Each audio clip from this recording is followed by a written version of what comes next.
What's going on, people? Post-match fan show. Tottenham won, Sporting Lisbon won. And Bob, apart from I mean, a lot of people are probably going to come on and talk about the disallowed goal, but the performance? A lot of people are going to talk about a disallowed goal. Recency bias will tell you that that's all they're going to be talking about. I like to think we've got some intellectual, sensible people who watch this. Looking at the people waiting to come on, you would question that, but I think it shouldn't overshadow what a poor first half performance it was. I just think it was disappointing. We should not be sitting here crying our eyes out over what was, in my eyes, a poor decision, and overlooking the fact how shit we were in that first half. Yeah, absolutely. I think we both struggled. I mean, we were both yawning. That's how boring it was. We yawned live on stream, and we had to apologise. I mean, for me, it's normal, but obviously for you, it's not. So, So look, the link is in the community section on YouTube for those that are members. So please come on and have your say.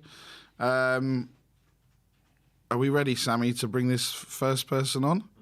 So this first person, he's been telling us he's coming back to London very shortly. The main reason he hasn't told everyone about it is because it's Panto season.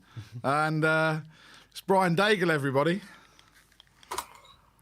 What's up, people? Tottenham Hotspur doing things the hard way since 1882. Well, first of all, how are you two? All good, man. He didn't hear that intro then, did he? No. All good. No, Nick, I heard the intro, but I'll deal with that when I see you face to face. Better in the second half, Brian. Better in the second half. But first half performance overall. There is a question. There is a question of the night. I will be asking all the callers today, but tonight, go on, give us your overall thoughts, man. So first of all, I think we need to start 1-0 down every single game from now, because that's the only time we seem to turn up and do anything. That first half was just that was just poor. That was just really, really poor, and you could hear it in the crowd, couldn't you? The anxiety, the stress. I just think the first half we didn't turn up. Marcus Edwards for his goal. It's like the midfield party, like the Red Sea. And we got punished, and that first half was abysmal, in all honesty. From 1 to 11, it really, really didn't look good. But the second half, fair play to them. Fair play to them. They came out and they gave their everything. I have to say, Brian Hill needs to start after that performance instead of Mora. I think he came on and made a big difference. And like we said, there's people, and I'm one of them, that have given him criticism. And I always say, if you're big enough to criticise, you've got to give credit. And he deserves a lot of credit tonight. He does. So Bentancur was a bright spark. And the second half, the pressure was coming on. But why do we do this to ourselves? It's what I don't understand. Look, Brian, for me, Hugo again was at fault for that goal. It wasn't cleanly struck. It was in the corner. Again, I guess it was calamitous from all of them. Dyer missed the tackle on Paulinho. Højbjerg missed the tackle on Edwards. He rode the challenge. And then they just all stepped off him. Romero, Doherty and Davis just all stood off him. And then Hugo, I mean, he shouldn't be getting beaten from 25 yards. Do you know what, Nick? When you look at it, and when that goal went in, I kind of was undecided whether it was. I was debating to say, is that a Lloris error? Is it? I mean, obviously the pitch had been wet and the ball's skidding off and whatever, and there's other variables to see. But I didn't want to say he was mainly at fault. I think that the main part of fault was just the midfield and defence. Just let him run. But you would have thought Hugo would have done better. You would have thought he would have done better. But I can't solely put the blame on him for this one. I think the defence and midfield let him down. But you're right. maybe should have got to it. But the other thing he was in the second half, he did one of his famous punches when he should catch a cross. Oh my God, that was horrendous, wasn't it? Yeah, and then he must have heard the Benny Hill music right at the end when he started running out. I mean, I don't even know what. Thank God the players were offside, because I have no idea where this rush of blood to the head came. Yeah. No idea. And that was concerning. But he made a couple of good saves at the end. Listen, I've made my feelings quite clear on Hugo right now. I think it's time that we start seriously looking for a successor. And thankfully, I mean, I don't know what that. You talk about Panto season. I don't know what the Sporting keeper was trying to achieve for trying to get Bentancur's goal disallowed. That was a huge pantomime dive. I don't know what that was about, but we have to address these first half performances. And here and again, we're going to clip soon. We're going to click soon. We're going to click soon. We're going to click soon. Next week we're in November. Yep. When are we going to click? Yeah, there's loads of room for improvement, isn't there? There's absolutely tons of room for improvement, and now we've got to go away to Marseille and avoid defeat. And our away record is atrocious, but at least it's not. We've got to win. We've just got to avoid defeat. The thing is, Brian, as well, Marseille have to win as well. Isn't it weird how Marseille win, they can actually top the group? That's how tight. Oh yeah, tight it is. It's one of those. Bentancur again proving a point. Certainly kept saying, I know you concur, but Højbjerg and Bentancur for me have been two of our better performers this season. I think Bentancur's just showing he's got that skill set about him as well now, hasn't he? There seems to be in the last few games, Bob, a kind of release of him to be more expressive and to go forward and have more of an influence from a higher position. And he is taking that responsibility and is certainly showing it. He has been wonderful. I mean, I would say probably our player of the month for October. When you do these things, I think he's definitely up there. Højbjerg came back after being away and was good. Romero, I don't know why he got booked for that tackle. That was as clean a tackle as you see, but obviously maybe it's because Romero's got a bit of a reputation and it all kicked off that the ref gave away that yellow card. But talking to refs, we've got one big decision to talk about, haven't we? I don't even know where to go with this anymore. VAR, it's not the technology, it's the people running it. And we've got to look at how we can. Thinking, how can you make this better where it's not other referees doing this? You hear the calls about having other professional or ex-professional footballers in, but then you got to think, wait a minute, if you have like a Jamie Carragher in, and he's doing a Man U game or a game where it could affect Liverpool's standings, does he have a bit of an edge? Does he? There's no. Any way you look at it, ex-players would make a huge difference because obviously they've seen the game, they know it, they can see and they can tell. But then do they start thinking about their team loyalty?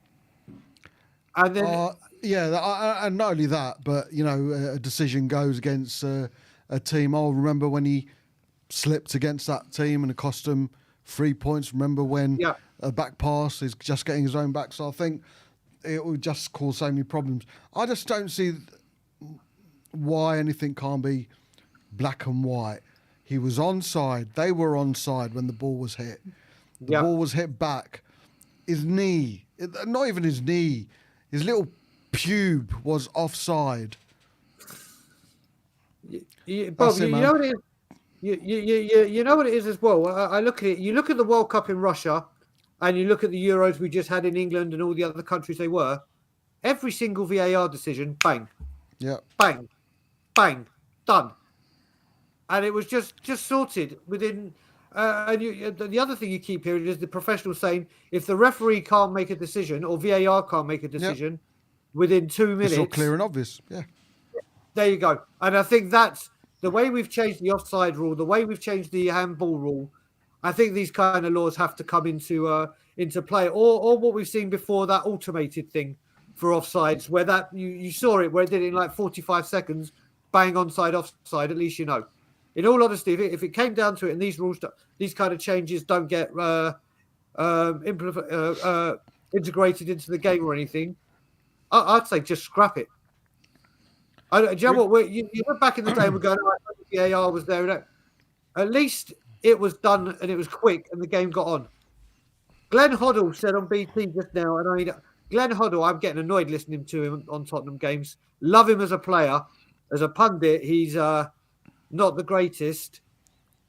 But even he was saying, listen, this is getting silly. It's taking the enjoyment out of it. He said fans are going to stop going because they're like, you're waiting 4, 5, 6, 7 minutes to celebrate a goal or not. That joy, that adrenaline, that excitement, it's getting taken away and stamped out. And it is ruining the game. And like I said, if we can't make some drastic changes to VAR, I personally, I don't know how everyone else would feel, I'd scrap it. You know, you say about fans stop going. Should fans look at the offside goal, the disallowed goal, and let that paper over the cracks? And the cracks were quite evident in that first half. I think we shouldn't be sitting here crying and observing a disallowed last-minute goal because we should be beating the team like Sporting. Yeah. And I'm about to sneeze. Well, bless you, sir. Bless you, my brother. So, what I will say with that is, like we said, we have, when we go on these streams, and not just us and the Tottenham community, every fan club around the world that do this around the world, they all come on and have their say. And obviously, we watch our ones more than anything, and we come on and say, yeah, we're Tottenham, we're going to win, we're going to beat them, we're going to beat them, we're going to beat them. I know someone that who I love dearly that thinks we're going to win 4-1 every single game. Can't remember who he is, but all I do know is he was in a coma at some point. So this is the kind of things we got. We got to stop it. I know you don't want you won't say Spurs are going to lose or Spurs are going to draw, but that's what we're hoping for and that's what we want. But we're not that team. We're not that team at the moment. No, I know, Brian. But positives: Brian Hill's performance tonight.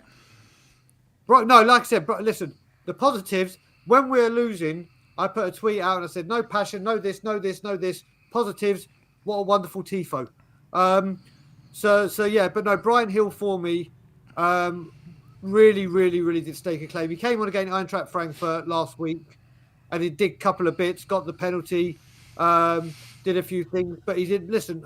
Do I think he's the answer permanently? No, Kulusevski is that answer and maybe getting someone else in. But he certainly staked his claim. And with us playing so badly and not being able to create, his passing, his movement, we've got to take positive from it. And like I said, if you're going to criticise, you've got to give credit as well. And he does deserve credit. He certainly does deserve credit today, that's for sure. And finally, Brian, man of the match. Well, I would say Benton Core or Brian Hill, in all honesty. Brian Hill. Okay. I would do, only because of the impact he had. Only because of the impact he had. I think Benton Core overall in the game probably just shades it. But you know when Son came on and scored his hat-trick against Leicester, we said Son, and rightly so because of his impact that he had. Yeah. He did come on and have an impact. Obviously didn't score a hat-trick, but we certainly started dominating the game a bit more and getting forward a bit more aggressively. So overall it'd be Benton Core, but if I had to do it on impact, it would be Brian Hill. Okay, mate. Yep. Cool. Big up, Brian. Big up, buddy. I've got to do it today because today is a special day. He's got his fingers out. Yeah, I've got to, mate, because today is the day that I changed from 14 years to 15 years of saying this, because today, around about this time, at half time, we sat Martin Yole. Yep. So all I want to say, 15 years of doing this, or not the fingers, or being on YouTube. Oh, but saying these words, 15 and years of as fingers. always, Levy out. Love Big you up. all. Big up, Brian. Big up, mate. Big up, Brian. Big up, Carl Bruce, member for 2 months. Guys, how about... Great point. Huh? Great point. Yeah. What was? Carl's. Yeah? Yeah. I didn't read it. Oh, okay. Guys, Great point. how about VAR gets 1 minute overall or an on-field decision stands? I think that's good. I think a good idea, that. from Yeah. Carl. Give the referees 1 minute, have a timer that goes down, and then if a decision has been made, then it's quite clearly isn't clear and obvious. Yeah. see your decision. I'll tell you what is clear and obvious. What? Eric Dyer's shit. I don't know, man. He wasn't too bad today. Man of the match. Oh, I don't know. I think one of these next people are going to say something about that. Yeah. It's Rez and Kim.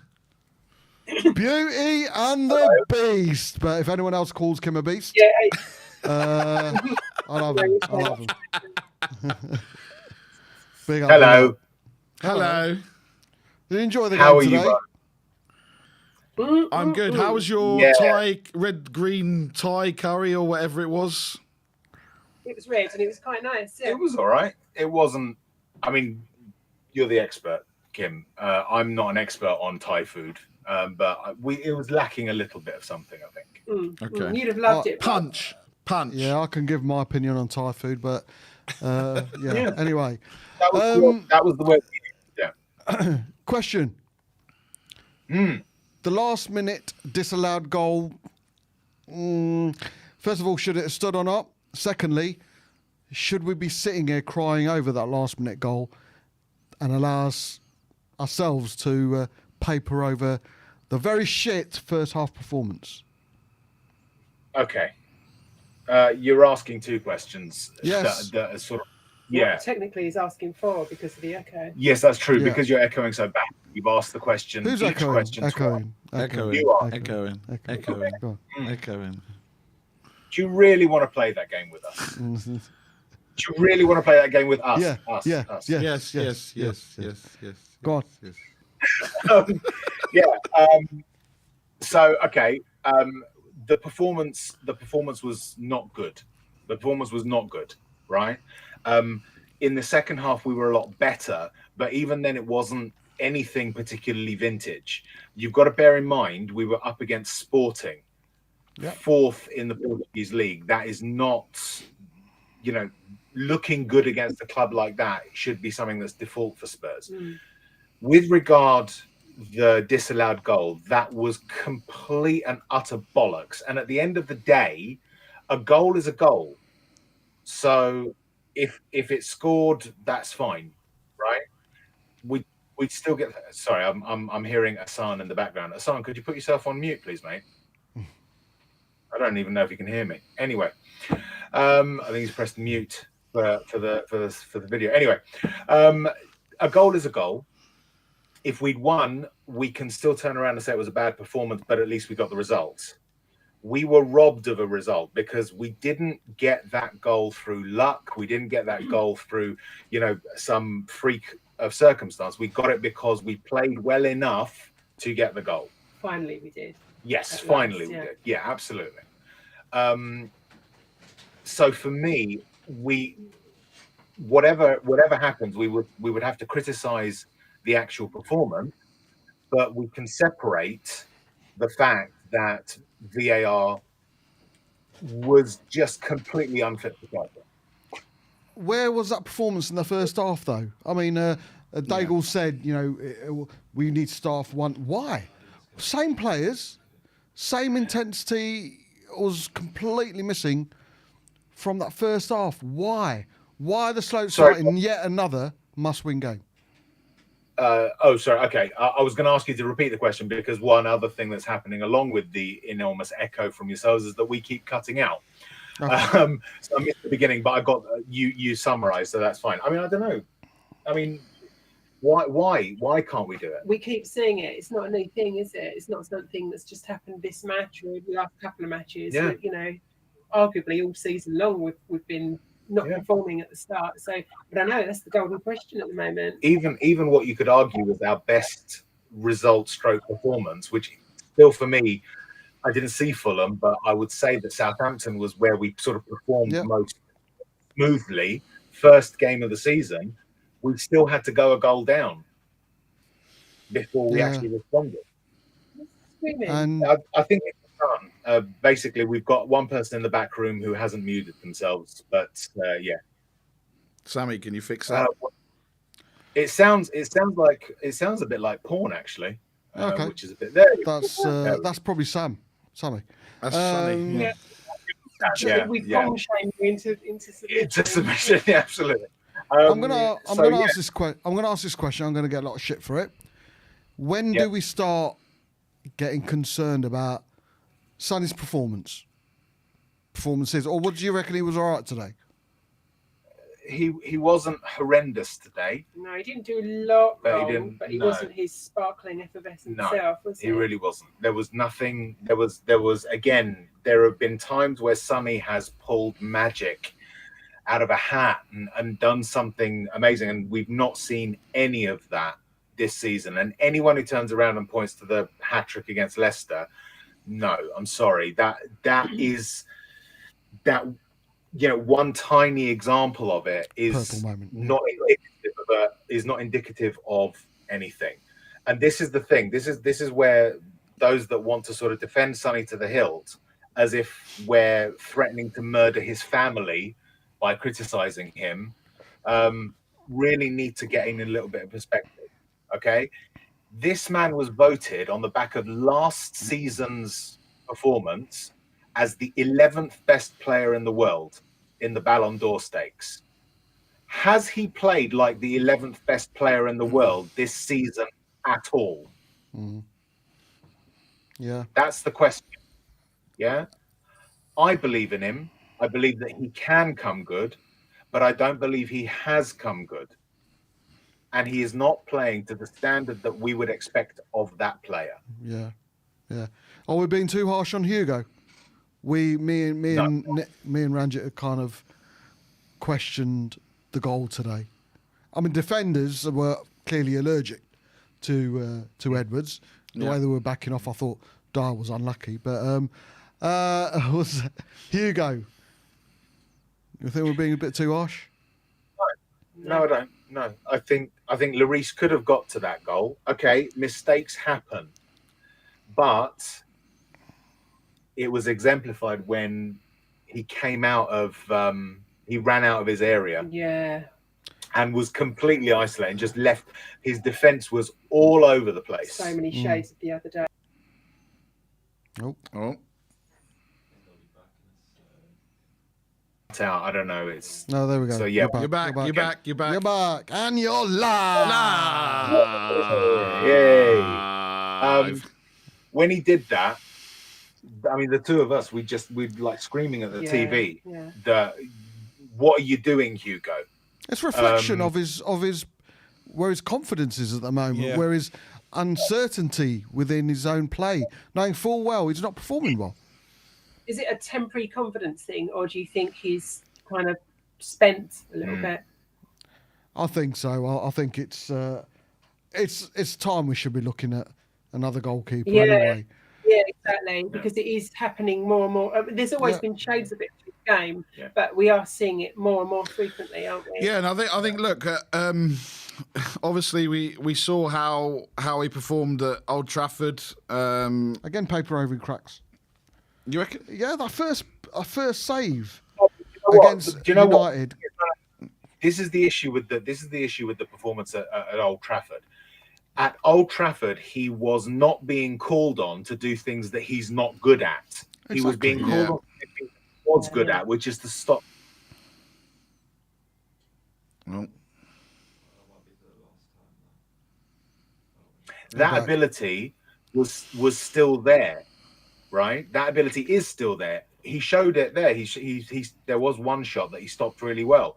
His shot stopping ability is not gone, but his ability to read a game, his quickness of reaction has diminished, I think, because so often when he comes out of his area to sweep, something goes wrong, or it's always very shaky. Like today, he was dragged all the way to the bloody corner flag. A goalkeeper should not be that far away from his area. Yep. And then there was that cross res where no one was around him, and I don't even understand what he was doing. It's that sort of stuff that is now beginning to detract from that ability to stop a shot. Yeah.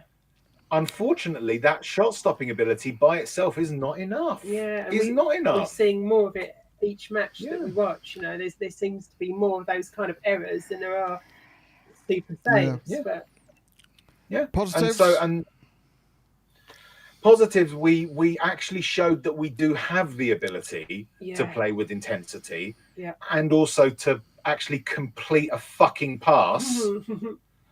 I liked Brian Hill when he came on. Brian Hill, when he came on, was good. He's a live wire. Yeah, that was nice to see. But your man of the match? What him about man of the match has to be Bentancur. I know that a lot of people will say Brian Hill. I know you will say. No, Brian I think Hill. a lot of people will be saying Bentancur. I think he'll be the de facto man of the match run. I think Brian wasn't on long enough. No, of course he wasn't. But he did have an impact. But again, it's a wait and see. Yeah, and after that first half showing, there, we didn't think we'd be able to pick one man of the match. So that's it. I didn't know if we'd be awake. No. Yeah, no, both yawning. Of course, Marseille away, big night now, Rez. Yeah. I mean, we need a result. We need a point, but I think if you say that to the players, they'll go and throw it away. Yeah, exactly. I think they need 3, and not to look at the table and try and work it out for themselves. But the good thing is, like Bob said earlier, Rez, is that Marseille need to win as well. So it's not like they've got nothing to play for either. So it means that there could be some spaces that we can exploit. He's gone again now. There we go. I've got the beginning of that. They need to win as well. Yeah, Marseille. Yeah, Marseille need to get a result, and they need to. It's not a case of going there and there's nothing to play for, and we need to. They can just sit back and do whatever we can. We need to go at them. So absolutely. So with the hope is that they will at least keep themselves open. No, it keeps going. And last, are they coming back? No. Is that it, Sammy? Is that it? See you later. Big sorry, up, well, see you later, babe. Look lovely, and see you later, Kim. But big up to Brandon again. He's like we must be like his strippers on a pole. Every time we're on, he's throwing super chats. Yeah, man. Left, right, and centre. We got to start Hill against Bournemouth, right? I think so, Brandon. I think so. What do you think, Bob? Let's not get carried away, man. I'm not getting carried away, but from what we've seen, but what are we going to do? Mora? Hill? Hopes Kulusevski or Richarlison won't be there. Man, don't get carried away. It's this knee-jerk reaction. Everyone wants Spence to play. We've not even fucking seen him pick his nose. Never mind play. So Iggy might have seen him pick his nose. Iggy might have seen him pick his nose. I just think we need to calm it. Play Hill, but don't expect him to be a world beater. He might be a world beater, but we can't expect too much. But big up, is it Brandon? Brandon. Yeah, big up, Brandon. Yeah? Yeah. Right, so this man's normally sat on a sofa, but he's not tonight. He's sat on a chair. What's going on? And he's wearing a different shirt as well. What the fuck? Oh, my God. It's Hassan. Big up. Next thing, in a couple of weeks, you'll see a green screen, you'll see a microphone. That's it. He's getting fully into this now. That's it. How you doing, Hassan? Yeah, I'm not too bad. Disappointed with the game, but I thought it was a fair result in the end. A lot of people focus on the disallowed goal. Yeah, I was disappointed, but at the end of the day, I couldn't really care less because we probably should have wrapped that game up a lot earlier. Dyer missed like 3 headers in a row. The first half, Hassan, I was doing my nut here over Dyer. The amount of chances that he had. Oh my God. Yeah, we didn't show up in the first half, so 1-1. Yeah, maybe we would have scrapped a draw, but I don't think it would have reflected how we performed, and people might think that's negative, and I should be here celebrating that we didn't get. But it's the truth, and I don't know why in that first half we were so bad. We didn't make any changes at halftime. They didn't make any changes at halftime, and yet we started so much better and continued to be the better team in the second half. I mean, nothing changed. So why could you not do that from the start? Right? Yep. That was the question. We could have. Yeah. I mean, the question is, we shouldn't be sitting here crying over a last-minute disallowed goal, should we? Yeah. The fact is, people will, and understandably, it's human nature. but it's papering over the shit show we saw in that first half. And I just think the Conte sending off and the disallowed goal and the poor decision it might have been just papers over cracks, man. Where was that performance in that first half? Because we needed a win just as much in the first half than what we needed in the second half. Yeah, it seems like whenever we go down a goal, that's when our players are like, oh wait, hold on, I'm playing a football game. I need to start passing the ball and showing intensity. I don't understand why we're so lackluster to start off with. We seem to press for about 5 minutes and then decide, not our style. And we just sit deep. And look, half of that's on the way Conte sets up his team, but also it's on the players because they can't complete. In my mind, there's no way on the training field Conte is telling them, you know what, make 2 passes and then turn the ball over to the other team. There's no way he's doing that, right? So it's on the players in that instance. The way we set up so defensively and when we were 1-0 down, us not pressing or pushing out, that's on Conte, right? But that's how he plays, right? That's how he plays. That's what we should accept. But what's so frustrating for us as fans and for me in general is when we get the ball, right, we're meant to be this amazing counter-attacking team. So I don't mind the concept of us sitting deep and soaking pressure. But when we get the ball, we're useless. We can't get out the press. We can't do nice little passes to progress the ball. So it's not working. Maybe Kulusevski is a big loss. Maybe Richarlison not having extra options are a big loss. But still, we should be able to make some passes. So I think the 1-1 is fair. The disallowed goal would have papered over the cracks. Yeah. And now we have a very important game coming up in a week or a few days. Any positives? Any positives? I thought Bentancur was good again for a second game in a row. I thought he was really good at Newcastle. He was really good today. He looks a lot more confident. He's dribbling a lot more, connecting the attack. He got a goal today as well. I think, he's been good for us. And I feel bad for him because he's been putting so much effort. He hasn't missed a single game. He's been running up and down the pitch, putting 100% in, and hasn't really got the reward for it as a team. I think on the Bryan Hill matter, a lot of people, as our fan base do, will start to hype him up and say, oh, look at Bryan Hill, the impact he made. He's this, he's that. Cast your mind back to Richarlison when he started coming off the bench against Nottingham Forest and others, and people say, oh Chelsea, my God, look at the impact he's having. And then he started and he didn't score a single goal in the Premier League. So I'm not saying either are bad players, but I'm just saying let's calm it. Let's just calm down. If he has a few more performances and it's looking good and he's assisting and stuff, then it's like, okay, maybe we can. But there's a reason why he doesn't start. There's a reason why he had to come up as a player. That's the reason why Conte wants to learn him out. Yeah. So I think we have to be a bit cautious on that one. But yeah, I think Bentancur deserves a lot of praise today. And well, he's one of the reasons we drew the game because he scored.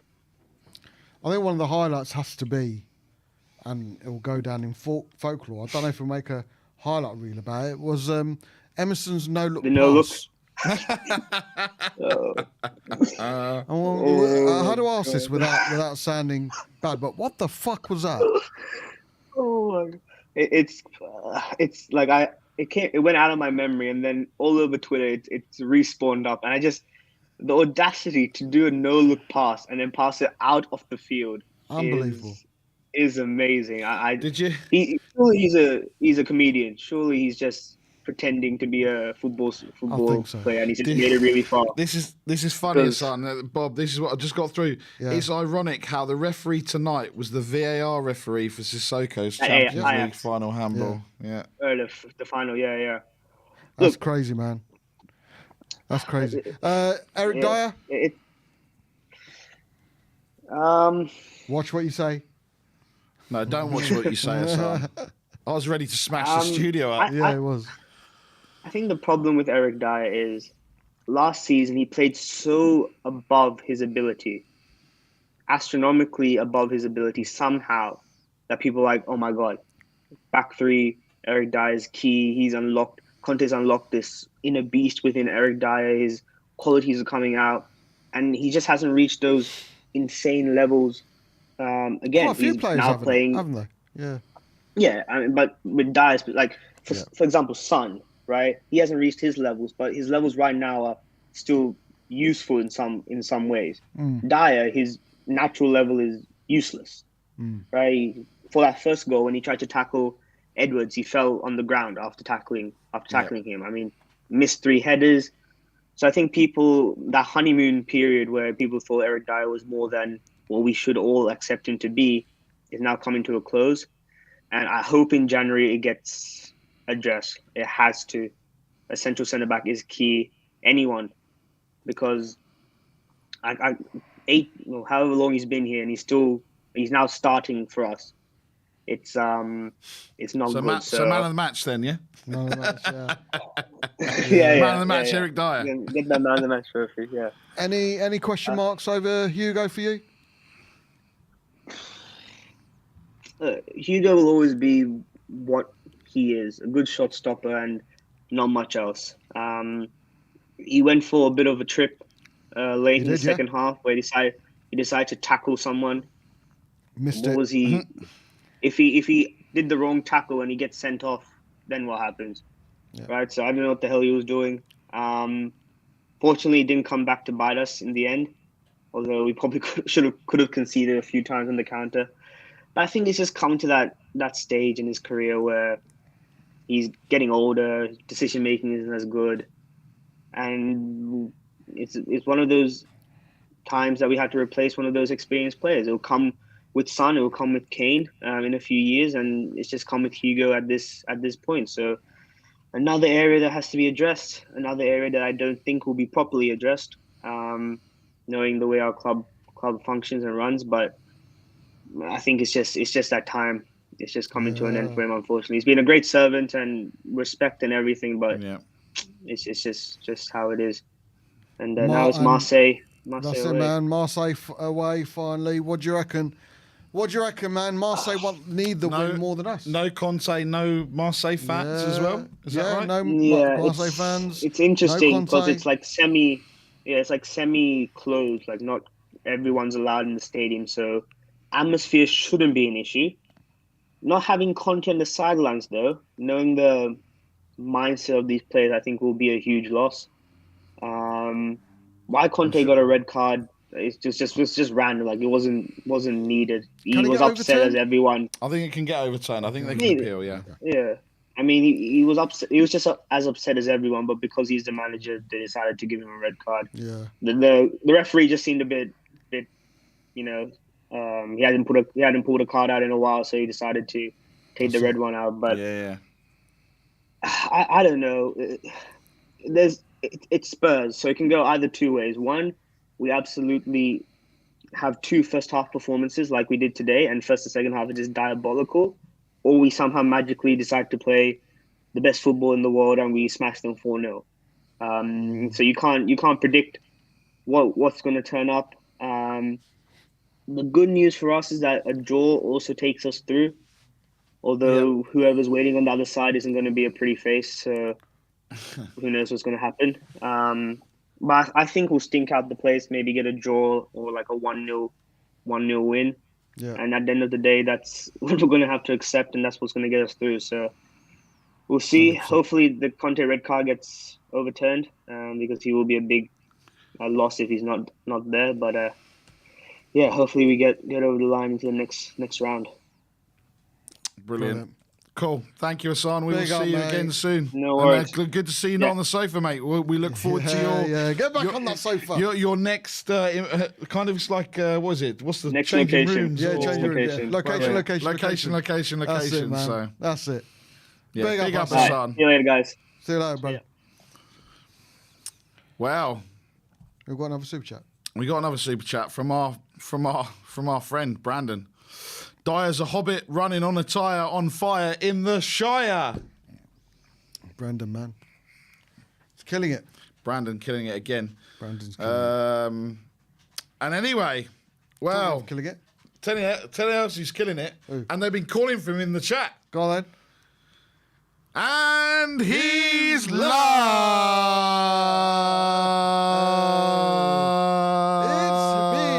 It's me with It's KPV. KPV. How you doing, man? Not so happy. We were robbed, man. What the fuck was that? You tell us, man. You Tell us, KPV. Go Tell on a us. rant. What was that all about, man? Like, Kane was not offside. The ball was hit backward. Like, I don't know who the hell that referee is, but he should have went to Specsavers. We were robbed. Like, I don't know what the hell that was, but Okay, so Carl, just before you carry on, if a ball is passed backwards but the receiving player is ahead of the ball when it's played, they can still be offside upon receiving it. In this case, because the deflection that took the ball into Kane's path is not considered a deliberate play, Kane's offside position was not reset. Rarely seen in a painful one, but despite Spurs' protestations, it was done by the book, so it was offside, but it's a rare one. Protestations. Yeah, you like that? Yeah. I read that as well. I didn't Okay. So yeah, it's a tough one. It's a tough one to take, but What they're saying, they've got a rule in place, but they'll change it because Spurs have suffered, and they'll change the rule. Like, basically, basically, like with the penalty in the Champions League. Yeah, final and, as well, yeah. and the handball that Dyer got against Newcastle. Yep. KPV first half, man. We can't shy away from it. It was shit in that first half, wasn't it? yeah, shit first half, as we've been this season. Another poor shit first half. But we were the better team in the second half. But we always seem to be shit first half and turn up second half. But yeah, we always shit in the first half. But a draw against Marseille guarantees us through. Yeah, that's it. It's going to be a hard game, though. Hard game. Any positives? Who's the man of match for you? Who played well? I think there's no question. Bentancur. Yeah. Agreed. He came with your mate, didn't he, KPV? Yeah. Yeah. Yeah, Bentancur. Got them techers, got them skills, and second home goal. Like, I don't know what the Sporting Lisbon players were moaning about. Like, he was ahead, he was probably hit the goalkeeper, but no, goal was given. Second home goal of the season, Premier League and now Champions League. Like, just can't stop him. He's been immense. Like, more of the same, please, on Sunday and next week. Like, but yeah, now bring on Saturday, then bring on Tuesday or Wednesday. I don't know when the next game is after, but yeah, we focus Saturday, then next week. Let's just win these two. And So Carl, we go to Bournemouth. we go to Bournemouth away on Saturday, Marseille on Tuesday. Then we've got Liverpool. Then we have a bit of a break where we got the Carabao Cup. Then Leeds at home as well. Where do we go? What we need a win and we need a reaction on Saturday, right? yeah, need a reaction on Saturday because we don't want to lose 3 on the bounce because that's not gonna happen. I don't want to lose 3 Premier League games. I don't know when was the last time we lost 3 Premier League games on a row, on the trot. Don't know when that was, but we need a reaction. Want to put Sunday's game behind us, and just because Kane and Son love a goal against Bournemouth, they didn't do well on Monday. They lost to West Ham, and so let's wipe those wrongs from Sunday and beat the Cherries, and then Liverpool at home in just the week after. That's gonna be tough, but yeah, like Conte's unbeaten against Liverpool, so Saturday and Tuesday, then the weekend next Sunday, Liverpool, and yeah, home record against Liverpool is not great. We drew but we lost, but we need to beat big teams. We haven't beaten a big team yet. We've lost and drawn. We need to beat big teams. We need to show up. We need to beat Liverpool. Yeah. Well, Carl, the good thing is, or maybe the only thing that's going in our favour is that apart from us and Man U at Chelsea away, the other top 6 have got no points when they've played another top 6 club. So I know we're probably clutching at straws a little bit here, but I think, Liverpool aren't playing very well, so, it's going to be interesting. They've got another couple of games before then, so hopefully they don't hit their stride. But look, today, was it just more of the same? Eric Dyer's performance, Hugo's performance? Yeah, Thumbs down from KPV. Thumbs down to those two. Like a lot of people are calling for Brian Hill to start against Bournemouth. I actually agree. Like, he done well against Frankfurt 2 weeks ago. I don't understand why Kane didn't pass the ball. Hill could have scored, but Kane didn't pass. But Hill actually deserves to start. Like, I'd give him a chance to start. Like, I know some people are calling for Son to be dropped. I know you said it, Bob. Like, maybe he should be on the bench, because you saw he done against Leicester. He came off, scored a hat-trick. Yeah. So maybe I start Hill on the left, and like Richarlison's still out. Decky is looks like he won't be available until after the World Cup. Like, it's a huge loss, a big miss.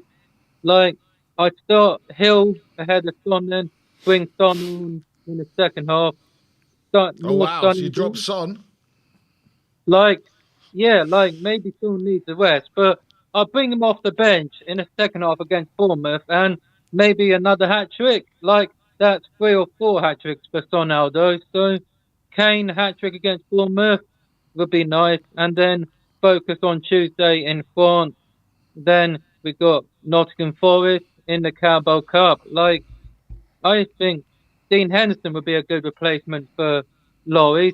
Danny Kiriakou and Brian agreed, and he's probably the one I'd take. So, yeah, let's focus Saturday, then Tuesday, and the next few games, then the World Cup begins. So, it's time to work those wrongs. And as always, Levy out. Big up, KPV. Go and listen to some Who Let the Dogs Out, mate, and cheer yourself up. That's it, man. Big up, KPV. Big up, KPV. Good lad. So yeah, we keep going, and it's interesting because he's got the same background as Brian Daigle. So obviously, I don't know whose house he's at. I know he's been moaning about not coming on or something. So I'm in the back room. No one's letting me in. I'll leave him, man. We'll leave him, shall we? We'll leave him there a bit longer, shall we? Yeah. No, let's bring him on. It's Bobby K. Great name. You're on mute, mate. He's on mute. You're on mute, yeah? You're on mute, so it's not going to work. Doesn't matter if I'm mute or not. I hear you guys twice. Oh, okay. What? I was just letting the wife know. I was so happy. I was like, the big time crew let me in. What's up, fellas? Right, kick him out, It's a proud moment for my family. My father is dancing outside to the Diwali firecrackers right now. Happy Diwali, bruv. Happy Diwali, everybody. Diwali. On a Have a good shitty one. day. It is what it is. You've gone over most of it, boys. Fuck, the game's 90 minutes. We show up for the last 35 minutes and expect to get results. It's not going to happen. 55 minutes is finally when we decided to start kicking the ball and making an effort towards everything. Brian Hill was just electric as far as I'm concerned when he came on. What a difference he made. He really, really, really, I think, deserves the shout to be starting. I know you guys were talking about that. In regards to the referee decision at the end to take the game away, Dyer should have scored 2 goals prior to that in the first place. We've had that put away. We're talking about a team that's 4th in their league that we would look down upon, really, when in reality in football you shouldn't look down on any team. But these are the guys that if we don't swipe these guys away now in this round, what the hell do we expect to get out of the next round anyways when we go up against bigger fish? And that was the question, wasn't it? That should we be sat here crying about a poor decision, a goal that should have been in the last minute, and overlooking the fact that we're absolutely shit in that first half? We were only shit for the first 55 minutes, though. Yeah. 55 minutes, yeah. But then What changed? What changed, Bobby? Brian Hill coming on made a difference. Emerson Royale coming on made a difference. Well, it's like Bob said already. The second half, just coming out in the second half, there is a bit of difference without personnel change. So we know the ability and the quality is there. For just some reason, it's lack of effort, commitment, desire. I don't even know what it is. You know, the fans were there. They're making loud noise. They had that big Tifa thing, whatever the hell you guys have with all the flags and everything there. And it looked fantastic. The fans are screaming away. They're singing along. They're getting behind the team. But these boys, for some reason, don't want to do their part of it. So, yeah, who do you point the finger at? And to me, it's kind of annoying when us as fans sit there and say, this player didn't do well, or maybe the manager got it wrong, or maybe Levy got it wrong. Right? That's our opinion, and we're entitled to it. You know, every single one of us. Us that decide to come on screen, those of you that are behind the keyboards, we're entitled to it. You know, that's what we do. But we're getting divided, guys. At the end of the day, we still got to support Spurs together. There's nothing that can be done right now other than getting behind them because we have to wait till January. That's in black and white. You know, Bob was talking about things should be black and white. That's in black and white. There's jack shit we can do for 3 months. So suck it up, get behind them, do our level best to support them. You know, that doesn't mean don't question them. Don't question desire. Don't question effort and commitment. You have every right to. But this is our squad, regardless. You know, we got 2 players hurting, Richie and Decky, and clearly we're missing them big time. You know, especially Decky. What a difference he makes on that side. Mora was. I don't want to just completely berate Mora just because he's just come back from injury. It was his first start, and how long? 4 months or 5 months or something like that. That's been a long time since he's actually come on, and he played 70 minutes. So he didn't do anything overly fantastic, but I don't think he was overly poor either. You know, he did track back at least. He made an effort to stay with his man and help out on defense and everything like that. So I'll give him a little bit of credit in that sense. But again, what bothers me the most about this is that we know we have the quality, because I don't want to believe that Brian Hill coming on completely motivated our team to the point where, yes, Brian's on. Boys, now we're going to do it. Let's get this shit going. Yeah. Like, come on. You know, so we've all rated him as an average player at best, maybe mediocre, and haven't praised him yet. But he did look good. So he had a decent cameo versus somebody else that had another cameo. But what a fucking no-look pass he put in. What a no-look pass. That has to be one of the best unfortunate shit no-look passes. He should have learned, surely, from the other week when he tried it and fucked It's going to clip it. It's still going to clip it and show it in his highlight reels. Are we being too harsh on Lloris? No. Why? Were we being too over praising when we were sitting here saying he's world class? He's easily one of the top 5 in the world. He's been a loyal servant to the club. This is again where I'm starting to agree with the likes of Brian and some of the guys that say we've got to stop our loyalty to players because this shit doesn't happen at other clubs. The big boys that we want to try to get up there and compete with would not tolerate average performances. It breaks my heart to say it. Eric Dyer would not have lasted 10 years pretty much in any top 6 club other than here. I have a soft spot for Dyer, obviously. He's my son's favorite player and he rates him and he loves him. Even today, Jay was getting a little bit pissed off watching the game with him, especially with those misses. And a little bit. I know, well, he's still got mad love for him. You know, he doesn't love him as much as Kim does, but he does have mad affection for him, right? So, no one can love him as much as Kim does. No, man. She's got a Dyer tattoo. How do you beat that? Like, that's just top love, man. Big up, Kim. And my man Sanjay, big up Sanjay. And it's just we gotta have a laugh there. You can go on, Nick, get it out. Go, big up for hello, Sanjay. It's just disappointing that we brought on Brian Hill, who is a player that we don't rate, and yet he impacted the game so greatly. And what I take away from that is, why the fuck are we not giving Spence a crack then? I know this whole thing about, he's being groomed, he's not ready yet. We're fucking a third of the way into the season. Yeah. So there was a comment made earlier by somebody when I was doing the pregame thing with David and Brian for a little bit there, that maybe Spence is being spared and stored and saved to be loaned out in January. Okay. That's the talk. That's fine, but we got 2 fucking months till that, Bob. Yeah.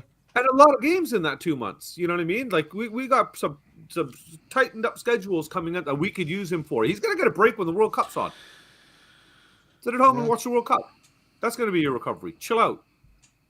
So that's the one thing that is really, really bugging me. Why he can't be worse than Doherty or Emerson for what they offer. He just cannot. I think he plays in the Forest game. If I'm honest. But apart from that, I don't see where else I don't see where else Conte trusts him. I don't know. And for all those people that were saying, "Oh, he did well at Old Trafford," he was on for like 3 minutes, 4 minutes. I don't know what you can do in 4 minutes. I don't get it. What? Because he ran down the line, and that was more than any of the players did all of that game. Then he didn't do much. But no, of course not. Spence might turn out to be a great player, but I don't understand the jizz fest that is causing at the moment, because we just don't know. It's unnecessary pressure. Just like suddenly everyone's jizzing over Gill because he's had a good 15, 20 minutes. Expecting him to be a game changer. The young players, man, let them do their bit in their own time. Man of the match for you, Bobbs? Oh, you know what? I Bentancur, but only by a small margin over Højbjerg. I don't think he's getting the praise. I've said it before, Bob. I've said it with you as well. We got two guys that are doing the job of three men. Yeah. And they're working. They're working hard in that midfield, man. They're up, they're down, they're back and forth. Bentancur, the only thing I really liked is the fact that he's getting so much more progressive. What we kind of expected of him, where we expected Højbjerg to be the one that would sit back and hold, and him the one going forward, bombing forward. And it's kind of great that the two of them are going to do that now. Yeah. One goes, one stays. Great. If that's two options for us that can start pushing the ball forward, even better. Yeah. So I actually really appreciate the effort and the work rate that those boys put in. Even Højbjerg, when he made that run right up into the box and kept making the run with Son, where he just bobbled the ball off the player, kicked it forward to Son. They made the run and everything, and then tried to get the ball over to Kane in the middle. Unfortunately, the goalie got it first. But that's just those moments kind of thing is what makes the difference in getting a goal and obviously the result of a game. So I'd like to see more of that from the two of them. It'd just be nice if we can come to a balance within the entire squad and everybody's effort rate be the same. Because to me, it's painful when you could sit here and say, you put out an effort, but you and did not. Start questioning. You were all right. Okay. That to me is a professional football. This is your fucking job. If you don't go in and put an effort at your job, you're getting your ass fired. Anywhere else, you're getting fired. But this is, again, why are we so loyal to players that don't seem to want to turn up other than just for their paycheck? And that means gutting and going younger, getting hungry guys that actually want to go out there and earn their badge. And I'm honestly, I might jump on board with that as long as there's some sort of a plan that comes up that's got a foundation to it and an end result. Yeah. Not that this whole changing manager, this and that. That's not working. Just buying random players for systems that we change is not working. I'm not going to sit here and say the board's got to go or anything like that. I do say that, though, we need to address this properly. If you brought in the likes of Paratici and Conte and their expertise, then give them free reign. A bit of direction, a bit of clarity. Marseille away, man. What are you expecting? I'm sorry? Marseille away. Next game, must win. Marseille must win. What are you expecting? Oh, well, if we get a draw, we get through that. So it's painful to think that we're going to go in there with that mentality, and I hope we go in there. And if we go in there with that mentality where we just get a draw and we go through and we just try to get the bare minimum required just to get the job done, we're fucked in the next round. Yeah, I don't care who we're going to play. If that's the mentality we got, so we need to go in there and I want to say, put on a show, put on a display, make a statement of intent that we are serious about this competition, and the remaining 16 teams at that point should be concerned about us coming. I don't want to be the team that goes in and just squeaks through into the next round, and then everybody else that's waiting for the selections and the round to be sorted out and everything, they're laughing that the fucking, oh yeah, great, we got Tottenham, this is fantastic. Exactly. We have no fear. The chances are we're going to get a Paris Saint-Germain, or we get a Napoli or a Bruges or a Bayern Munich. Yeah. Or Real Madrid.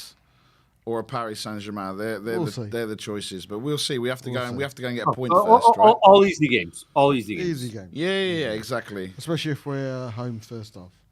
Yeah. First leg. First half. First leg. We'll play it home. We'll and we'll play play at it home, in the first half. Yeah, Yeah. that's it. Yeah. Big up. Big up, Bobby K. Big up to the family. And Bobby, tell Jay I think Dye's shit. So. Yeah.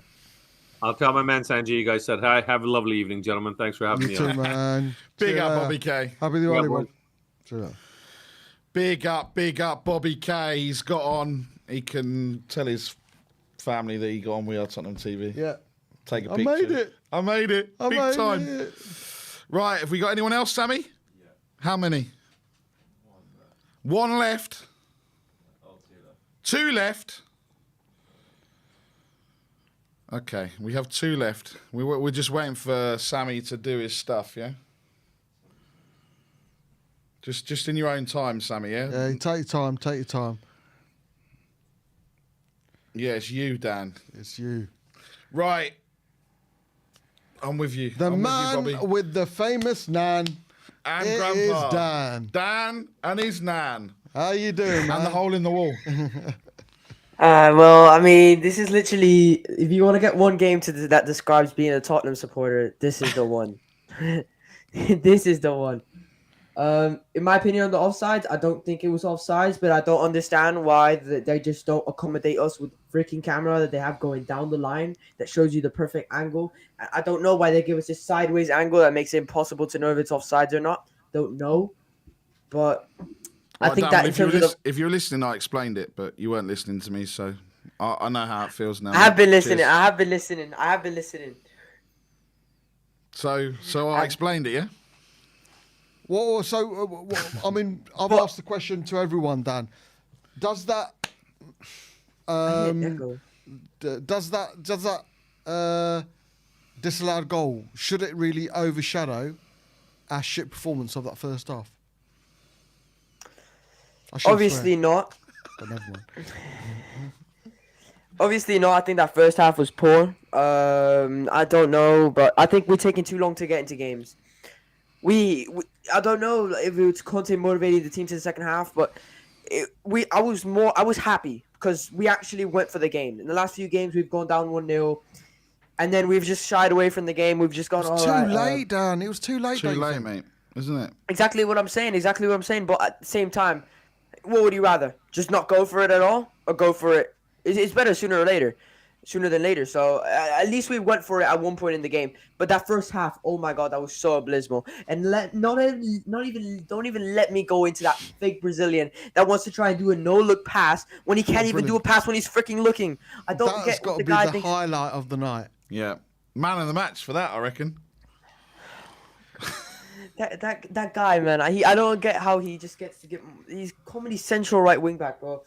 I don't get how every time he phases to impress me how stupid this guy can be. Every time I'm like, oh, this is the max. Oh, surely not. He can't do anything more stupid than that. He goes on and does a no-look pass when he can't even do a pass when he's damn looking. I don't know what I can say about this guy, man. But when we scored that last-minute goal, obviously I was happy. But in terms of the performance, 100%, it was a terrible performance. We're lucky to walk away with the draw in terms of that first half performance, but definitely we did come back into the second half and we did dominate in that second half, and that's one positive to be happy about. Lloris, are we being too harsh? Everyone said no so far, so maybe we're not, but are we being Hell harsh no. on Lloris? Hell no. I said it since the beginning of the season and people laughed at me. Bobby, you know the whole Nan thing, right? Yeah. This is actually how this is how the Nan thing started. Yeah, I know, Because I know. I said, I said Even my nan's got a better first touch than Lloris. yeah, that's how that whole thing started. Yeah. And everybody laughed. Everybody was like, no, what are you talking about? He's a loyal servant to the club. What do you get out? You're not an actual Tottenham fan. Lloris can stay. The guy has to, if he's a goalkeeper for Tottenham next season, we're not a serious football club. It's as simple as that. It's as simple as that. Lloris cannot be starting as our goalkeeper next season. He cannot. His passing ability is bad. But not only that, his goalkeeping is getting bad too. How did he not save that Marcus Edwards shot? It was coming in slow motion. I think he should be able to save that. for quality goalkeeper that he is. And I'm not going to sit here and say that I don't love him. Lloris, I love him to absolute bits. Our captain, thank you so much for his service. But he cannot be goalkeeper. He cannot be starting goalkeeper for us next season. Yeah. Who was your man of the match today, Dan? I'd have to say Bentancur. Bentancur, not only because of the goal, but he did look solid all around. I'd have to say Bentancur. For throughout the whole game or just for Tottenham? Yeah, absolutely. And we're going to have to ask about the sitters, the heady chances by a certain Eric Dyer. Poor performance at the back again. Listen, when he wasn't being picked for England, there was a lot of people out there saying, why is he being picked for England? Ever since he's been picked for England, he's played shit. Yeah. Now everyone's saying, why is he being picked for England? What's going on with Mr. ED? I mean, I think that Conte showed us that he's a terrible defender, but Conte showed us that he can be less terrible.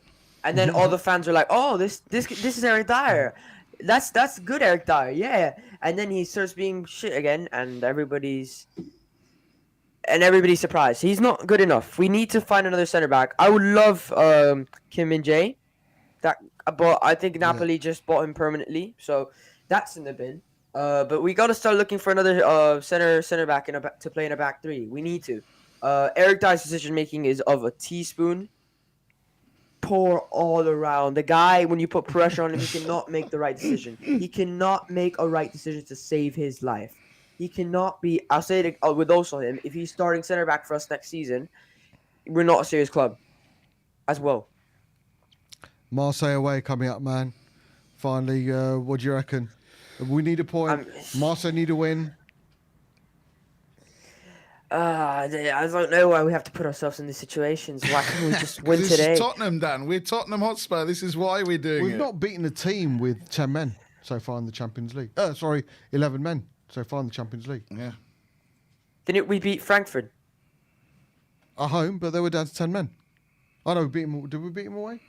They went down. They went down to 10 men. Yes, Marseille went down to 10 Marseille men. went down to 10 and men. Frankfurt. And Frankfurt went down to 10 men as well. Oh, I don't actually remember that. Yeah. Well, hopefully, let's just hope they go down to 10 men then. Yeah. That's apparently the only way we can win the game now. But in all honesty, our record away in the Europa League, in Europe is terrible. It's absolutely terrible. So I'm nervous, but I am confident that we can go through. At least we didn't lose today, so we can rely on a draw. But hopefully we don't have to. Hopefully we can just win the game comfortably, and we can top the group. And because even if we lose, there's no way that we can. It will be the Europa League. We don't deserve to go through. But big up, man. Big up, Dan. Big up, mate. Just in case anyone was wondering, Dan is actually from America. He just has a poor English accent. I know. That is your accent, man, is getting more Brit and Brit by the stream. You know why? It's because he keeps going on other streams and talking waffle. He sounds a bit like. Sometimes I listen to him, I think, is that Alex Davis that's talking? No, it's Dan. No. Yeah. Big up, Dan. Yeah. Big up. See you on the next one. Fix your wall, yeah? Yeah, fix your wall, man. Still there. And I almost made another one today when they said it was offside. Big up, mate. Big up, Dan. Yeah. Big up, mate. Come on, you Spurs, and get Harry Kane off free kicks. That's all he wants for Christmas. Get Harry Kane off for free kicks. Talking about getting people off McDonald's Wi-Fi, he's back. I don't know how he's here. Am I live? Yeah, you're live. Yeah. 1 minute. That's what he wants to hear. Yeah. One second. I just got to turn the sausages off. 1 minute. Sausages. Turn the sausages off. Oh my god. Yeah, sorry. I just got back from the match, so I'm cooking. I don't want to burn the food whilst I'm on the show. Cooking. Oh. I didn't know you could cook still. Oh, well, at least you made it back from the game alive. Yeah. Big up for being alive. Big up for being alive. I know she went with Iggy and Young Panny tonight. Listen, it was never in doubt, okay? It was never in doubt. I went with Iggy and Panny. Iggy's nephews, Panny's cousins went along as well. And Do you know what? It had the feeling of a Champions League night. The atmosphere was good. The fans were in good voice. The first half, I can't really talk to you too much about it because I spent 36 minutes chatting to the guy next to me about the history of Tottenham because the game was so shit. Literally, we had such a great conversation. It could have been a cafe, a bar, an airport lounge, in your living room, in the garden. It could have been anywhere. I don't know what happened in the first half. I've got no idea about the first half.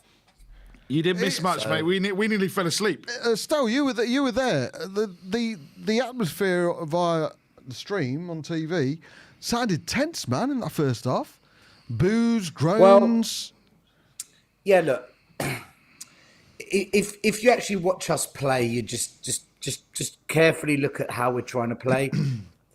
We take too many touches on the ball. We don't release the ball early. The teams are very static. So even if we do progress up the field, whoever's on the ball, there's no movement off the ball to try and play a through ball. And the first touch of not just the crap players, but even the good players, the first touch in general of the team isn't that great. So when you put that all together, that's why it looks so rubbish. And that's why it's just terrible. But it was the same in the last 3 months of Poch. It was the same under Jose Mourinho. It was the same under Mason. It was the same under Nuno. And now you're seeing the same under Conte. So if fans still want to get on Conte's back and fans still want to say, oh, it's the way he sets them up. Oh, it's too defensive. Fine. But just acknowledge that it's been like that for 4 years. This isn't something new. This has been a 4-year cycle. So, yeah. Just bear that in mind. Don't just suddenly say, right, manager's the problem. Tactics are wrong. Why is he playing him? Well, why has it been like this for 4 years, guys? You know, Bigger 5 picture. different managers. Yeah. Yeah. What did you still? Brian Hill, talk to me about his performance tonight because you saw it with your eyes. Obviously, some people will see it with the stats, but we thought he was good. 3 things he does really well. 1, high energy. He just raises the energy levels on the pitch. Number 2, he looks to go forward. He gets on the ball. He's thinking, how can I go forward? And number 3, he tries to take on a man and he puts balls into the box that are dangerous. Yep. He shits all over anything Emerson, Doherty, Ben Davies did all night. And I'd even say his crossing was better than Perisic's tonight, but only tonight. I'm not getting carried away. Tonight, Brian Hill was good, and he definitely had an impact on the game. And and I'm someone that doesn't really rate him, but tonight it's hard not to say that he did well. Because the reason I don't rate him is because the only reason he's at the club is because the manager and Paratici couldn't get rid of him. His deal broke down. And how sad is that a top 6 club is 1-0 down to Sporting Lisbon, and we're looking to a player that shouldn't even be here to come and try and change the game? What does that tell you about the state of the club as a whole, not just Conte and the lack of options he's got? And he started all the attacking options. Mora started today. So that means only Brian Hill is left on the bench. He's the only attacking player we've got left. Name me the 10th richest club in the world who ended a must-win Champions League game with Emerson and Hill in the side. Did the crowd see the no-look pass, Emerson's no-look pass? Yeah, we saw it, and it went down like a lead balloon. It was. Look, I tell you what. That last minute winner. The last time I felt like that, and the atmosphere of a winner, was probably it wasn't Lucas Moura Ajax vibes, but it had a feel of it, and it was just the whole stand erupted, jumping on top of each other.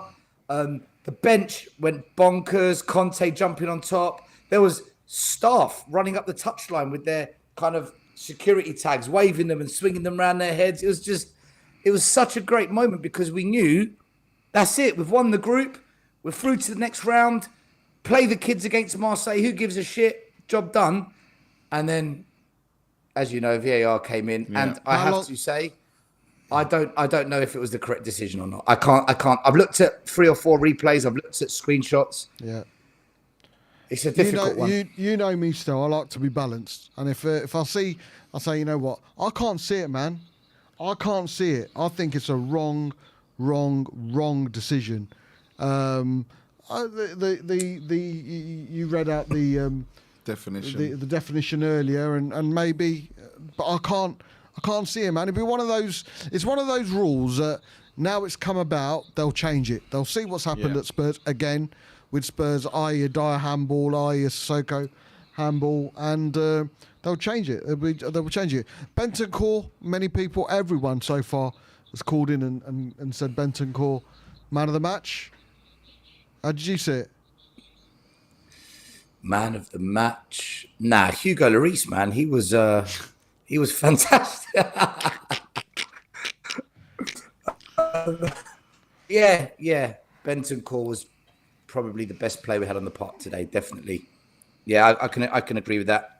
Do you know, I don't know if it's been discussed on the show tonight, because I literally got home, put the sausages on and downloaded the stream. But put your sausages on. Oh no, is the internet gone? No.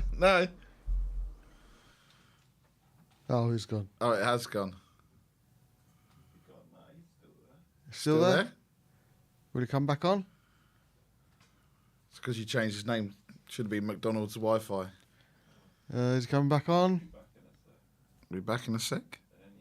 Any second. Any second. Okay, you're There back. he is. Quickly, spell. And it's live again. Sorry. Yeah, go on. I was saying how. What was I saying? You don't know if it's been discussed so far. Oh yeah. So I don't know if it's been mentioned, but the referee.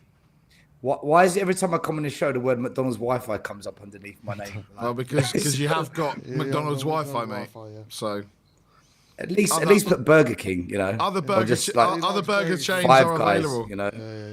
Yeah. Five Guys Wi-Fi or something. There we go, Burger King. Thank you very much. Much better. Awesome. Right, come on. Yeah, so I think the I don't know if it's been discussed, but the referee tonight was the same guy. It's been discussed, yeah. Yeah, it's ironic, isn't it? I don't think if the VAR referee was the same, then I think we'd have a bit more of a conversation. Yeah. Still, we touched on Lloris. Oh yeah. Is there a nervousness amongst the fans every time he gets the ball now as well? Is there a lot of is Lloris? Because I think that rush of blood when he came out and it was offside, but the way he came out and tried to tackle that player, I think that's a bit of nervousness in Lloris's performance, his uncertainty in Hugo's performance because of his poor performances. Is he feeling it from the stands as well? I don't think it's nervousness. I just think that's Lloris. If you remember when we played Barcelona at Wembley in the Champions League, he came out and screwed us up. The same season against PSV, he came out, got a red card. Chelsea. He's just got it in him. Chelsea. He's just got it in him. He just has these moments where he just completely loses the plot.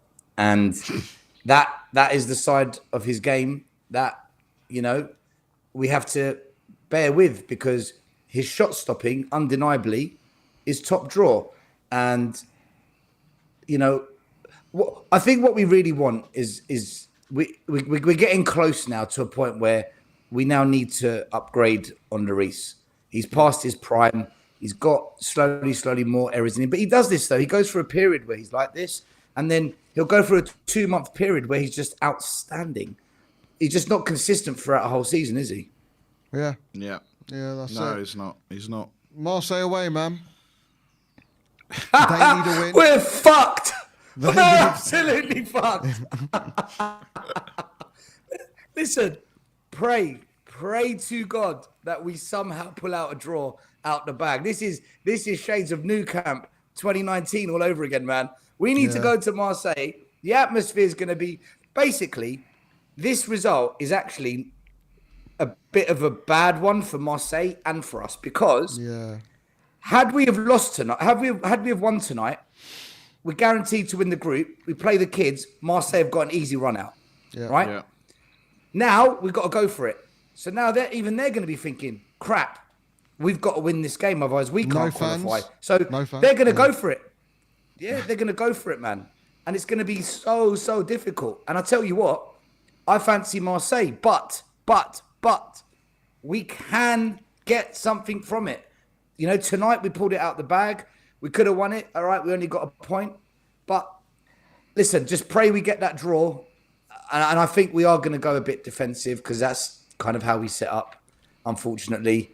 If Kulu comes back, maybe we've got, what's his name, Richarlison available maybe, then yeah, we can go a bit more attacking. But when you've got Bournemouth away, then you've got Marseille, then you've got Liverpool, then you've got Leeds. It's games coming every single week. You can't play these players every week. Otherwise, Højbjerg will get injured. Romero will get injured. Kulusevski will get injured. We have no choice. We've got to play the subs, even if we don't like them. So this is why I just think Marseille away. Oh, my God, is this what it's come to? Jesus Christ.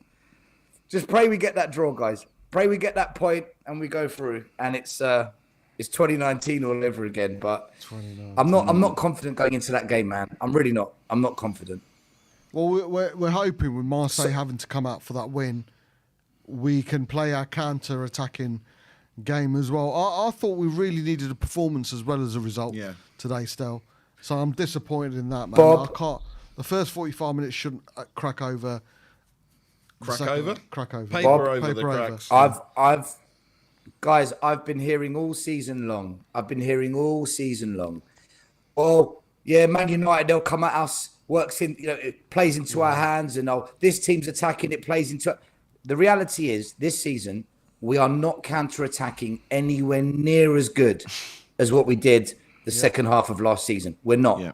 We're not playing well. We've regressed in terms of style. The results aren't coming in either now. So the only kind of escape from this poor football is, well, at least we're getting results. Now that's kind of dipping. We're in a mini rut, a mini crisis, okay? And the only way we get out of this is we've got to ride it out somehow, graft and just work our socks off in every game and try and get to this World Cup break. And it's down to Levy and Enoch. You need to bring in reinforcements and quality players. And then if that works, next summer, if you don't go and spend 150, 200 million on 4 or 5 top draw players, forget it. It's over. Conte's gone. Kane's gone. The ship's going to sink. And then we're going to be praying to God that Poch comes in, picks up the pieces, which we all know he's not going to, because the reason he got sacked is because he never got backed. Yep. So I don't expect any great performances soon, guys. I don't expect a massive change in what I'm seeing. I just hope we get enough points and enough wins so that when the World Cup break comes, we've qualified out the Champions League group and we're still in that hunt for top 4, because that's the best we can do right now. Yeah. And then it really is over to January. And that's me being honest and realistic with it. Any fan that thinks, performances are going to come soon or things are going to dramatically change, I think we're kidding ourselves, guys. I really do. Yeah, I think you're right, Stel. I think you're right. But thank you for calling in. Big up, mate. And we will see you soon.